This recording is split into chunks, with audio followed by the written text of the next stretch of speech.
Hola, ¿qué tal? Vamos a hablar un poquito de la hermenéutica, de la exégesis, para tomar una estructura más o menos desde donde abordo el tema de la hermenéutica. Y también vamos a hablar de la reflexividad y posicionalidad como herramientas para la investigación cualitativa, pues a la hora de abordar un tema de investigación, ¿no? Entonces, bueno, desde la perspectiva profesional, personal, la disciplina hermenéutica filosófica, pues tiene una crítica de entrada, ¿no? Primero que nada, me gustaría partir de Joseph Ratzinger, especialmente cuando aborda el tema de Jesús de Nazaret, que son tres partes. En la primera parte hace puntualmente una explicación de la hermenéutica y la exégesis, ¿no? Hace una crítica de la hermenéutica porque hasta cierto punto dice que abandona, ¿no?, el contexto cultural, geográfico, histórico, bueno, pues espacio-temporal de las obras escritas para posicionarse sobre vamos a decir, una reflexión más contemporánea, ¿no? Es decir, yo de alguna manera violento el texto y lo traigo de un tiempo a mi tiempo para entender lo que yo entiendo en ese momento, sobre todo cuando no se trata de autores actuales.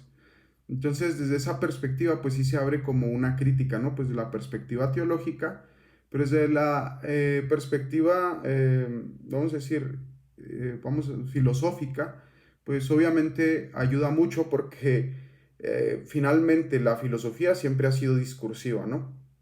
Entonces, no podemos hablar, tampoco ser exigentes con la filosofía, sí requiere de un contexto, saber qué es la intención del autor, pero desde esta perspectiva la filosofía siempre ha sido, se da en el diálogo, en la pregunta y finalmente en la escritura, ¿no? Y es lo que también la realidad que estás pasando tú por ese momento, lo que actualiza el texto o el diálogo con el otro, ¿no? Entonces, bueno, en este sentido, creo que también se aplica cuando se trata de un texto bíblico, sea para una misa específica o para un, para un evento específico, ¿no? De la vida. Entonces, se actualiza. La hermenéutica nos ayuda, yo creo que a eso, ¿no? A actualizar el texto en este sentido. Actualizar el espíritu también en el tiempo contemporáneo de quien lo lee, de quien lo interpreta, de quien escucha. Y bueno, precisamente de aquí parte la motivación hermenéutica para la investigación doctoral que actualmente estoy desempeñando, ¿no?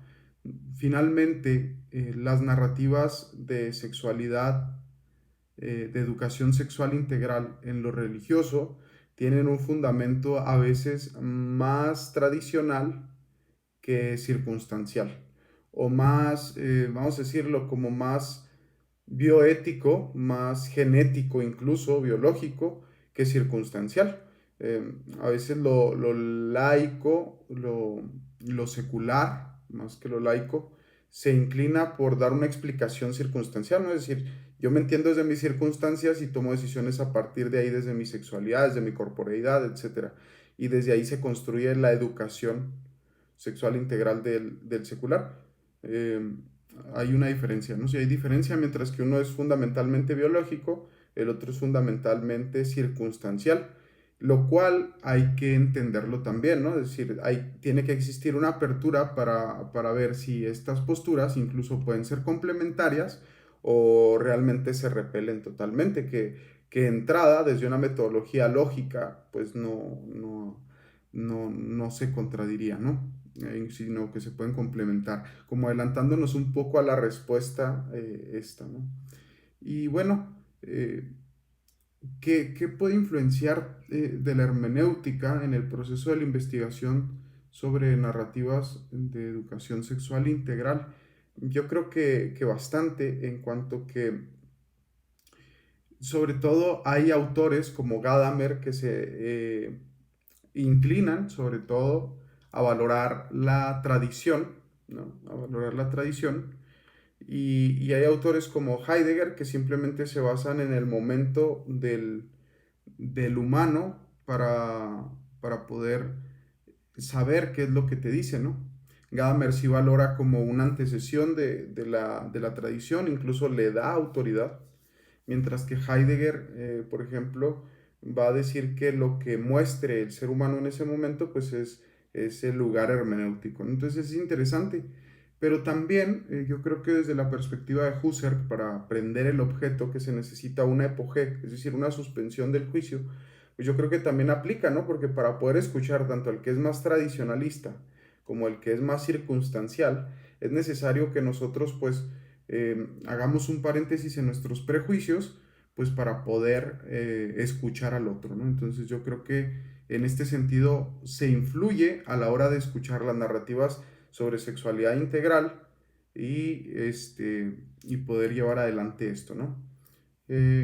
Bueno, en cuanto a las consideraciones, por otra parte, de reflexividad y posicionalidad frente a la hermenéutica, las implicaciones que tendría el proyecto de investigación sobre narrativas de sexualidad integral son las siguientes. Yo creo que eh, ubicar desde la perspectiva ontológica es sumamente importante, ¿no? ¿Por qué? Porque me pregunto cuál es el sentido del ser de la investigación, que al final de cuentas parte de la educación. Y vamos a ver que aquí se entrelaza con lo epistemológico, ¿no? Porque al final de cuentas, una base de ser, ¿no?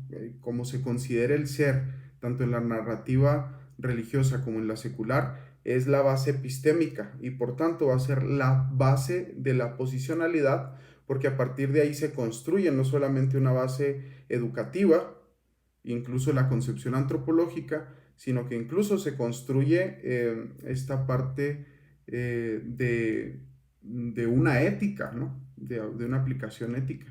Entonces, desde aquí se hace la posicionalidad, ¿no? Desde una perspectivas muy específicas, que es las narrativas sobre sexualidad integral, de educación de sexualidad integral, en lo religioso y en lo secular y específicamente en México, ¿no? Y aquí entra el reto porque es un contexto espaciocultural, espaciotemporal, en el cual estamos debatiendo muchos temas sobre sexualidad, ¿no? El PIN parental, el aborto, la decisión sobre las uniones entre personas del mismo sexo. Y hay un tirón, un viaje entre conservadores y liberales, por decirlo en palabras de Gadamer y de Heidegger, ¿no? O incluso de Husserl. Pero más que un tironaje entre conservadores y liberales, pues hay un tironaje entre lo secular y lo religioso, ¿no? Entonces, que tira y tiende a lo legal. Ahí yo creo que está también un gran área de posicionalidad en el hecho de que tiende finalmente a esta parte de la legalidad, ¿no? De llegar a formar leyes en torno a esto. Entonces, bueno, pues aquí se abren las preguntas de la investigación en torno a la reflexibilidad y la posicionalidad, porque está en un eje espacio-temporal específico con grupos específicos de religioso y secular que presionan para que se realicen o no las leyes, ¿no? Dentro de la sociedad mexicana. Entonces, bueno, pues a partir de aquí yo creo que la aportación también hermenéutica de la investigación será una apertura de diálogo para poder ver qué hay, ¿no? Tanto de una perspectiva como de la otra y a lo mejor llegar a puntos de acuerdo, ¿no? De tolerancia, que sería lo interesante, ¿no? Entonces, bueno, pues espero que ayude como este esquema para ubicar el proceso de investigación en el cual estoy ahorita enrolado y cómo aplico pues este proceso hermenéutico y también pues a lo mejor podría ser qué de análogo tiene, ¿no? Como en palabras de Mauricio Buchot, tanto lo religioso como lo secular, porque la analogía al final de cuentas nos enseña que lo que todos los seres tienen en común es que son. Entonces, bueno, yo lo que tengo en común con alguien religioso, con alguien secular, es que soy. Y en cuanto que soy, existo en un espacio de tiempo, ¿no? De espacio y tiempo, en un escenario histórico donde comparto, ¿no? El mismo devenir social. Entonces yo creo que esto también nos ayuda a empatizar desde ahí, ¿no? A tener un diálogo de empatía, de descentrarme de mi propia posición, en palabras de Habermas, para luego poder hacer una reflexión en torno a las narrativas de educación sexual integral, tanto en lo religioso como en lo secular. Bueno, pues gracias.